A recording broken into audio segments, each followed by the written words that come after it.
Hello, dear students. Today we are going to read the poem The Voice of the Rain, composed by Walt Whitman.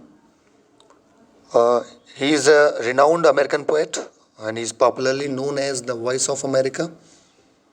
And Walt Whitman, he preferred to compose his poems in a free flowing verse. मतलब इनकी poem में rhymes नहीं होती हैं, rhyme scheme नहीं होती है. तो let's enjoy this poem the voice of the rain. वर्षा की आवाज़ इसमें दिखाया गया. वर्षा को यहाँ पर मानवीकरण किया गया उसका. In this poem the entire poem the rain has been personified. Personification एक फिगर ऑफ स्पीच होता है, मानवीकरण, जिसमें नॉन लिविंग चीज़ों को लिविंग बीइंग के रूप में, मनुष्य के रूप में प्रस्तुत किया जाता है. तो यहाँ पर इस पोएम में कन्वर्जेशन है बिटवीन पोएट एंड रेन. चलिए पढ़ते हैं. And who art thou? Said I to the soft falling shower. Who art thou? Art thou. यह आर्केइक इंग्लिश है डियर स्टूडेंट्स. अब ये आउट ऑफ डेटेड है. तो आर्ट का मतलब आर, दाउ मीन्स यू. तो कहने का मतलब who are you. Said I to the soft falling shower. Poet ने हल्के से गिरती हुई फुहार से, मतलब वर्षा से पूछा कि तुम कौन हो. Who are you? Which is strange to tell gave me an answer as here translated. अब पोएट कहता है यहाँ पर कि ये कहना बहुत ही विचित्र है, स्ट्रेंज है, कि उसने मुझे जवाब दिया. तो यहाँ पर उसका अनुवाद किया गया. जवाब किस तरह दिया, किस तरह इंटरप्रिटेशन किया, तो पोएट ही जाने. अब पोएट यहाँ इंटरप्रेट करता है, ट्रांसलेट करता है. I am the poem of earth, said the voice of the rain. वर्षा ने जवाब दिया, वर्षा की आवाज़ ने जवाब दिया कि मैं इस पृथ्वी की कविता हूँ. Eternal I rise impalpable out of the land and the bottomless sea. Eternal means for ever, from ages and ages. बहुत समय से, हाँ, for ages and ages I rise, मैं उठता हूँ इस ज़मीन से, इस धरती से और गहरे समुद्र से. अनटच्ड, जो मुझे कोई टच नहीं कर सकता. इम्पल्पेबल मतलब होता है that can not be touched. मैं ऊपर उठता हूँ. Upward to heaven whence vaguely formed, all together changed and yet the same. Upward to heaven, heaven means sky, और आकाश की ओर जाते हुए, जहाँ पर whence, where, vaguely, unclearly, formed, अस्पष्ट रूप से मेरा निर्माण होता है. मैं वहाँ बनती हूँ, वर्षा में मतलब परिवर्तित होती हूँ. कुल मिलाकर फिर बदल जाती हूँ, लेकिन मैं फिर वही सेम रहती हूँ. मतलब मैं एक वाटर ही रहती हूँ. आगे देखते हैं. I descend to lave the droughts atomies dust layers of the globe. Descend means fall down from sky on the earth, on the earth. I descend to lave मतलब होता है साफ करना, वॉश करना, वॉश. ड्राउट्स मतलब सूखा.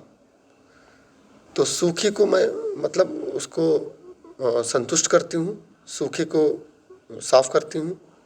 एटमीज means dust particles, dust layers means धूल के परत, ग्लोव मीन्स द अर्थ. तो यहाँ पर रेनफॉल कहती है आई रिफर्स टू द रेनफॉल. यहाँ पर मानवीकरण किया गया है, पर्सनिफाई किया गया है. तो मैं बारिश करती हूँ, मैं ऊपर से नीचे गिरती हूँ, सूखे को समाप्त करती हूँ, और जितने भी जो डस्ट लेयर्स हैं और डस्ट पार्टिकल्स हैं, धूल के कण हैं और धूल हैं, और इन सबको इस धरती से साफ कर देती हूँ. And all that in them without me were seeds only latent unborn. अब वर्षा कहती है यहाँ पर कि बिना मेरे, बिना बारिश के जो सारे जो बीज पड़े होते हैं, छिपे हुए, लेटेंट, अनबॉर्न मतलब जो जिनका जन्म ना हुआ. तो मेरे बिना, बारिश के बिना जितने भी बीज जो छिपे पड़े होते हैं धरती के नीचे, वो मेरे बिना क्या है, वो सीड्स ही रहते हैं. जब बारिश होती है तो उसको फेवरेबल कंडीशन मिलता है, it gets some favourable condition and the seeds gets germinated, मतलब ये अंकुरित होता है और पौधे में परिवर्तित होता है। And for ever by day and night I give back life to my own origin.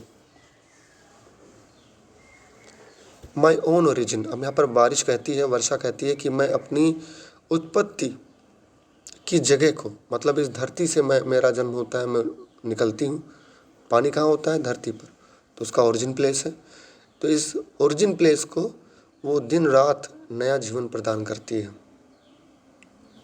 मतलब it gives new life to the earth which is the origin point of water, तो rainfall. And make pure and beautify it, और यहाँ पर rain कहती है कि मैं इसको शुद्ध बनाती हूँ और सुंदर बनाती हूँ, क्योंकि जब बारिश होती है तो सुंदर फूल खिलते हैं, पौधे, हरियाली होती है, ठीक है। और प्योर बनाने का मतलब डस्ट लेयर्स को साफ़ करती है, धूल गंदगी को साफ़ करती है।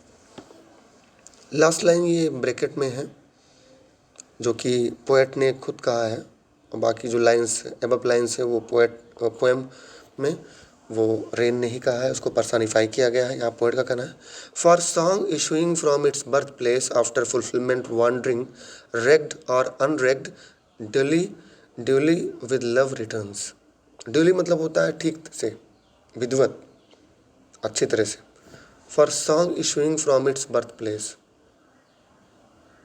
After fulfilment, for song issuing from its birth place, अपने जन्म के समय गीत गाते हुए, गीत करते हुए और टहलते हुए इधर उधर, वॉन्डरिंग यहाँ वहाँ बारिश करते हुए, और सारी आवश्यकताओं को पूरी करते हुए, इस पृथ्वी को पर्याप्त मात्रा में जल प्रदान करते हुए और नया जीवन प्रदान करने के बाद में, फुलफिलमेंट के बाद में ये लौट जाती है। Recked or unrecked duly with love returns. Recked मतलब ध्यान दिया जाए या ध्यान ना दिया जाए, अनरेग्ड चाहे कोई ध्यान दे या ना दे, ये पूरी तरह से प्रेम के साथ वापस लौट जाती है बारिश। तो this poem is a personification, इसमें रेन को पर्सनिफाई किया गया है, और इस पोएम में पर्सनिफिकेशन ही है। इसमें एक है मेटाफर, बाकी सब पर्सनिफाई किया गया है। I am the poem of अर्थ, इसमें पोएम और अर्थ को कंपेयर किया, डायरेक्ट कंपैरिजन है, यहाँ मेटाफर है। मेटाफर जो होता है रूपक अलंकार, when two different objects are compared without the use of like as so, तो यहाँ पर मेटाफर है। तो hope you must have understood this poem through this video. Thank you. Have a good day.